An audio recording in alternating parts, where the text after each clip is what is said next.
Tere õhtust, kallid kaasteelised! Täna tahan rääkida 14. mail toimuvast globalistlikust manipulatsioonist, millega siis inimesi valmistatakse ette tegelikult rahvastiku likvideerimise protsessiks.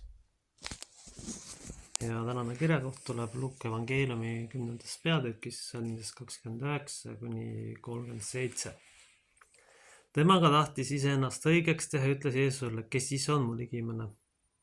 Aga vastates Jeesus ütles, üks inimene läks Jeruusalemmast alla Jeerikosse ja sattus röövlite kätte.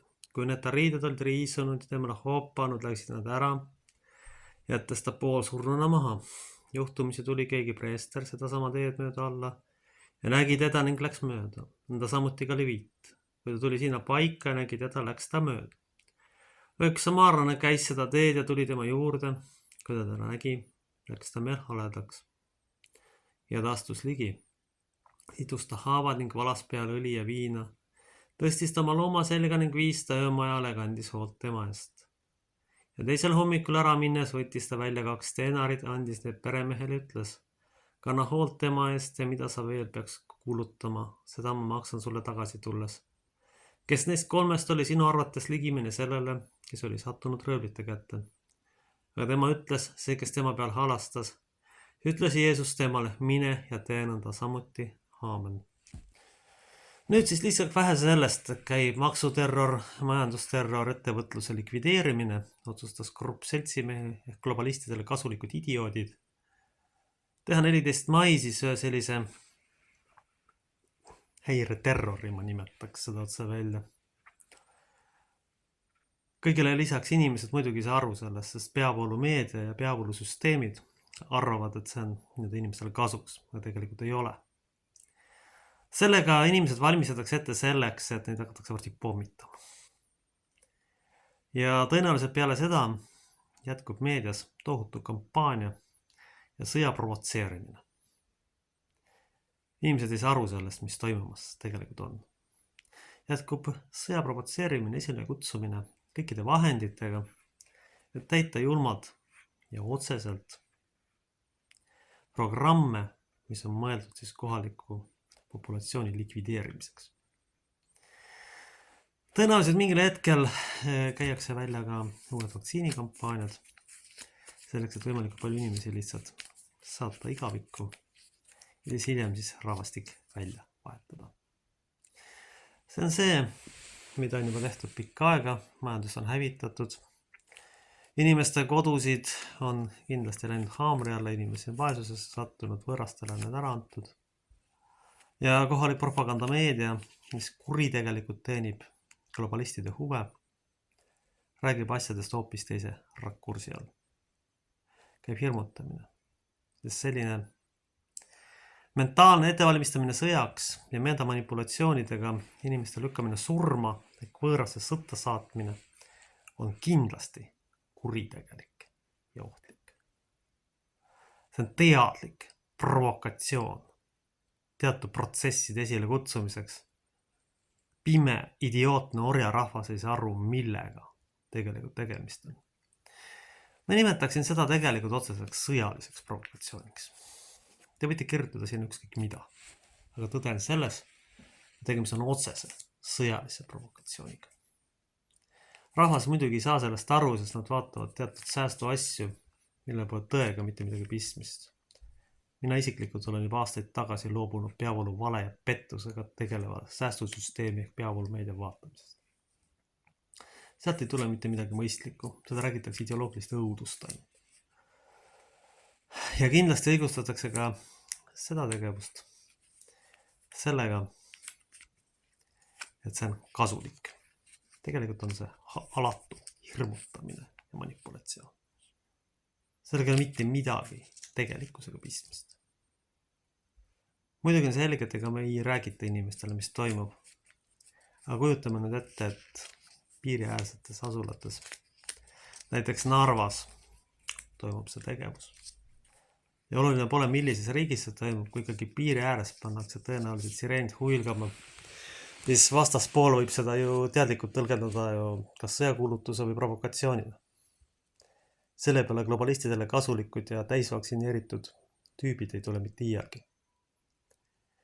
Nad ei tule selle peale mitte iialgi, sest nende aju enam ei tööta.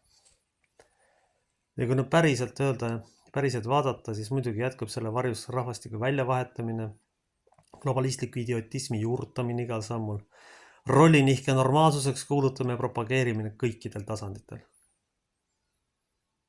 Sellist riiki või sellist oblastit ei ole mina kindlasti kohe tahtnud. Ja ei ole kuidagi võimalik, et ükski normaalne tervet psüühikaga inimene seda tahaks.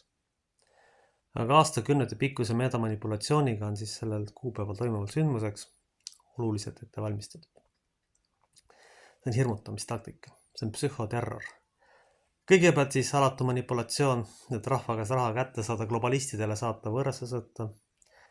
Siis pidevad metamanipulatsioonid ja hirmutamistaktikad selleni, et kõik inimesed saaksid aru, et globalistidele kollektiivse sutsiidi sooritamine on nüüd uus normaalsus.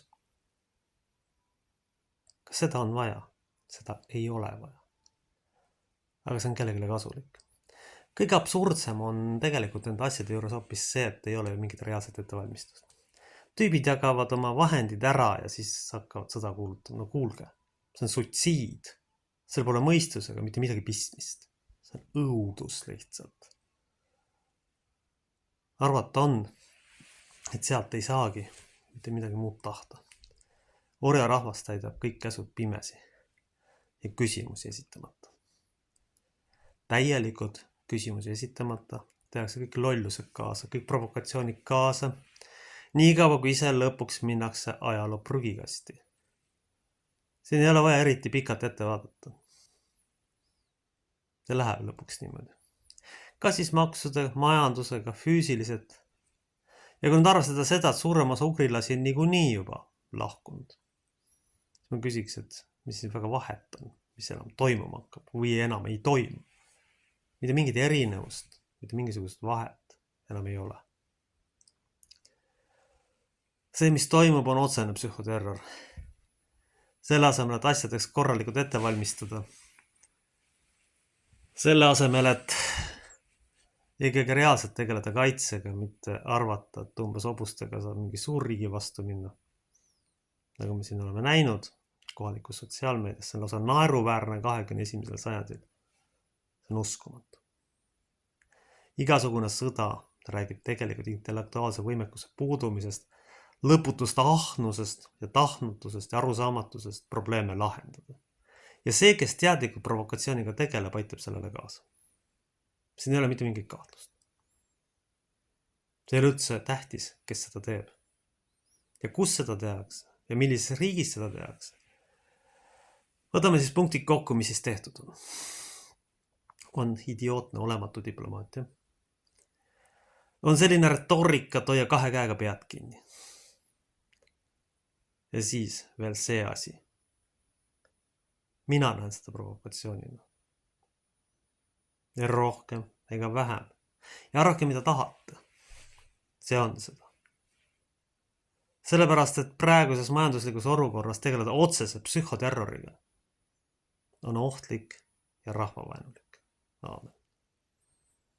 Meie isa, kes oled taevas, pühitsetud olgu sinu nimi, sinu riik, tulgu sinu tahtmine sündigu nagu taevas, nagu maa peal. Meie igapäevast leiba anna meile tänapäev, anna meile andeks meie võlad, nagu meiegi andeks anname oma võlgastele. Ja ära saada meid kiusatusse, vaid päästa meid ära kurjast, sest sinu pärad on riik, vägi ja au igavesti. Aamen.